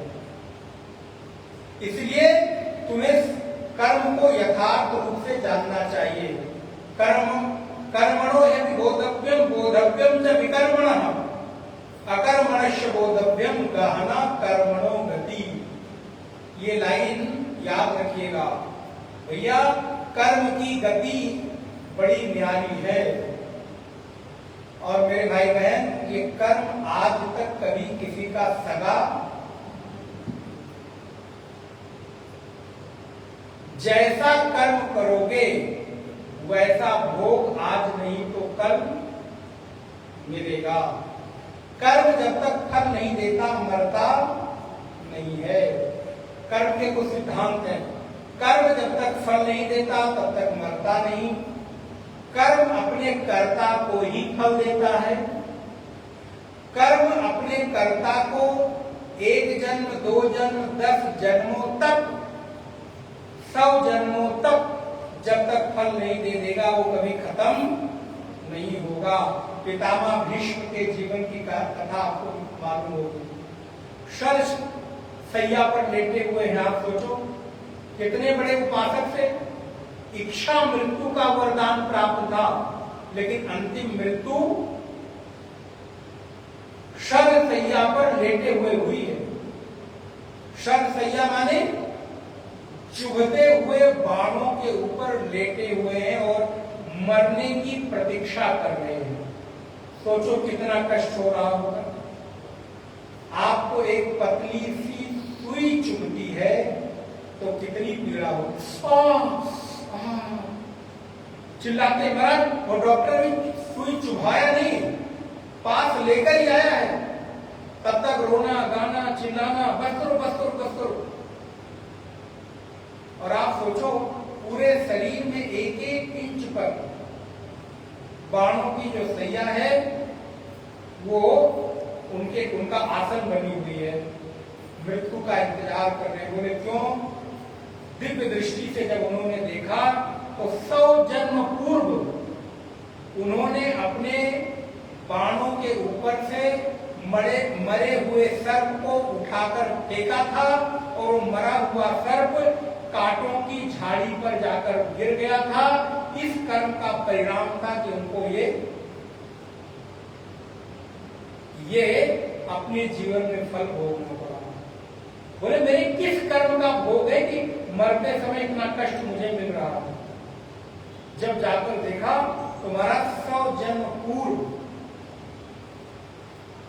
उनके ये कर्म थे। इसलिए कर्म करते हुए भैया बहुत सावधान रहना। जैसे आप अपने हेल्थ को लेकर कॉन्शियस हो, कुछ भी खाने के पहले सोचते हो, वैसे ही कुछ करने के पहले भी सोचा करो। लेकिन जिस समय शक्ति, बल, पैसा, पुरुषार्थ, सामर्थ्य रहती है, मैं सब बदल दूंगा। लेकिन जब ये कर्म का पहिया घूमता है, कर्म करवट लेता है, तब नारायण सारी चीजें धरी की धरी रह जाती है। बड़े बड़े रियासतें, बड़ी बड़ी इमारतें, बड़े बड़े राजा महाराजा, बड़े बड़े मंत्री आज किस धूल में मिल गए हैं, कहीं कोई अता पता नहीं है। एक समय उनको भी लगता था कि मेरा कोई क्या बिगाड़ लेगा, मेरे जैसा तो कोई नहीं। लेकिन ऐसे लोगों का आज अंतिम समय कहां बीत रहा है? बोले दिल्ली में एक जगह है जहां पर संसार भारत के बड़े बड़े पैसे वाले लोग एक साथ पाए जाते हैं, बड़े बड़े बलशाली बाहुबली एक साथ पाए जाते हैं। कौन सी जगह है? बोले उसका नाम नहीं, हाँ बिल्कुल, उसका नाम ता से पड़ता है, ता से, समझ गए? ता पे छोटी की मात्रा पड़ेगी,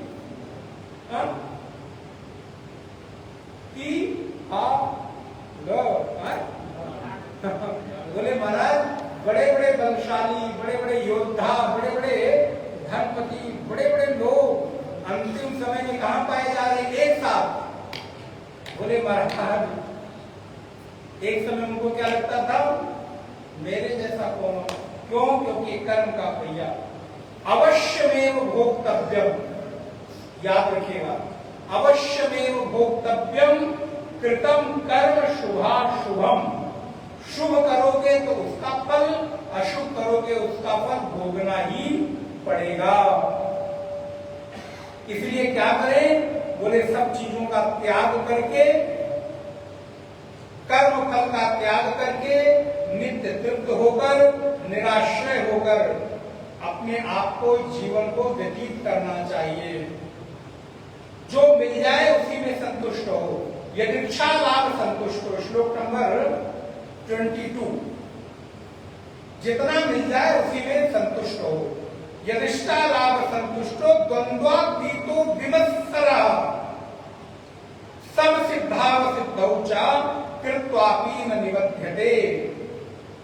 जितना मिल जाए उतने में संतुष्ट हो, किसी से राग द्वेष मत करो, द्वंद्वों का सहन करो, सम रहो और सब कुछ भगवान का है ऐसा मान के सम्यक रूप से भगवत दृष्टि करो। ये श्लोक बहुत ही प्यारा है, सुंदर है, अपने अपने जगह पर लिखकर रखा करो। ब्रह्मार्पणम ब्रह्महवि ब्रह्माग्नो ब्रह्मणाहुतम ब्रह्मैव तेन गंतव्यम ब्रह्म कर्म समाधिना। सब कुछ ब्रह्म है। ब्रह्मार्पणम ब्रह्महवि, जिस यज्ञ में अर्पण किया जाने वाला सुरवा ब्रह्म है, हवन किया जाने वाला द्रव्य ब्रह्म है, हवन करने वाला जो यज्ञ करता है वो भी ब्रह्म है, और जिस अग्नि में आहुति दी जा रही है वो अग्नि भी ब्रह्म स्वरूप है। इसलिए ऐसे ब्रह्म स्वरूप में जो योगी स्थित रहता है वो ब्रह्म ही हो जाता है। यहाँ पर बहुत प्रकार के यज्ञों का वर्णन किया गया है। दैवमेवा परे यज्ञम, लगभग 24-26 प्रकार के यज्ञों का यहाँ पे वर्णन किया गया है। यहाँ पर दैव यज्ञ है, ब्रह्म यज्ञ है, ज्ञान यज्ञ है, शब्द यज्ञ है, द्रव्य यज्ञ है, विभिन्न प्रकार के यज्ञ हैं और इन यज्ञों को करता हुआ योगी अपने जीवन को व्यतीत कर देता है। और फिर कहते हैं अभिचेदति पापेभ्यः, श्लोक नंबर 36, अभिचेदति पापेभ्यः सर्वेभ्यः पापकृत्तमः सर्वं ज्ञानप्लवेनैव वृजिनं संतरिष्यति। सबसे श्रेष्ठ, सभी यज्ञों में श्रेष्ठ है ज्ञान यज्ञ। ज्ञान यज्ञ में सारे पाप कर्म आपके जल के भस्म हो जाते हैं। कैसे? बोले जैसे अग्नि में सारे द्रव्य जल के भस्म हो जाते हैं, वैसे ही ज्ञान रूपी अग्नि में सारे पाप जल जाते हैं। यथै धान समिद्धोग्री नहीं ज्ञानेन सदृशम पवित्रम यह विद्यते। इस संसार में ज्ञान से अधिक पवित्र कोई वस्तु, यदि आपके चित्त में ज्ञान है तो आपसे पवित्र कोई नहीं है। इसलिए मेरे भाई बहन, धन इकट्ठा करो लेकिन पवित्रता के साथ, पद इकट्ठा करो पवित्रता के साथ, सौंदर्य बनाओ लेकिन पवित्रता के साथ, और सारी पवित्रताएं न हो पाए तो चित्त में ज्ञान को धारण कर लो, आपको परम पवित्र बना देगी। इसलिए जिसके चित्त में गीता का ज्ञान उतर आया वो तो इस जीवन में परम पवित्र हो गया, सारे पापों से शुद्ध होकर परम पावन बन जाता है। इसलिए अपने जीवन में ज्ञान को जरूर धारण करें। श्रद्धावान लभते ज्ञानम, इतने सुंदर सुंदर श्लोक हैं। श्रद्धावान लभते ज्ञानम, ज्ञान मिलता किसको है? बोले जो श्रद्धावान है, जिसकी इंद्रियों में संयम है, उसी को ज्ञान मिलता है। और जिसके पास संशय है, जिसके पास अश्रद्धा है, वो नष्ट हो जाता है। इस लाइन को अंडरलाइन कर लीजिएगा, श्लोक नंबर 40 के ऊपर की लाइन, संशय आत्मा विनश्यति। अपने जीवन से संशय हटा दो, संदेह हटा दो। यदि आप संदेह रखोगे तो आपका नाश सुनिश्चित है। इसलिए किसी विषय में संदेह मत रखो। घर, परिवार, संसार, परमात्मा, गुरु, शास्त्र, किसी भी विषय में संशय मत रखो। और अपने बारे में तो बिल्कुल संशय, ये संशय निकाल दो। ये भरोसा रखो कि मैं परम पावन हूं, मैं भगवान का भक्त हूं, मैं तो मुक्त होकर ही रहूंगा। ये आपका भरोसा दृढ़ हो जाए, चाह कर भी कोई आपको बंधन में डाल नहीं सकता। ये भरोसा दृढ़ कर लो कि कोई भी संसार की चीज मुझे कभी बंधन में बांध सकती नहीं, क्योंकि आत्मा तो परम पावन, परम मुक्त है। आत्मा को कभी कोई बंधन में बांध सकता नहीं, मैं बंधन मुक्त हूं। ये भरोसा आपको मुक्त कर देगा।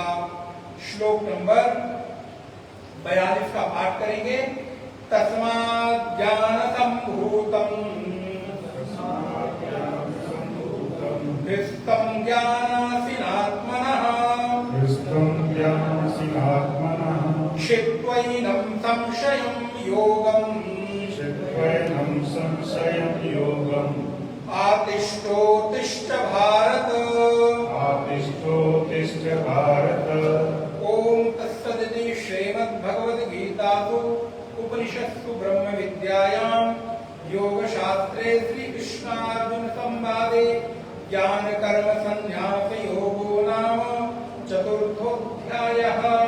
हे अर्जुन, अपने हृदय में अज्ञान को हटाकर संशय और विवेक का, संशय को हटाकर विवेक का उदय करो और अपने जीवन में ज्ञान के, विवेक के द्वारा संशय का नाश कर दो, समत्व में स्थित हो जाओ।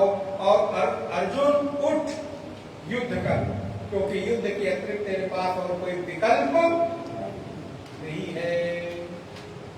ओम पूर्णमदः पूर्णमिदं पूर्णात् पूर्णमुदच्यते पूर्णस्य पूर्णमादाय पूर्णमेवावशिष्यते। ओम शांति शांति शांति। हरि ओम। श्री गुरुभ्यो नमः। हरि ओम।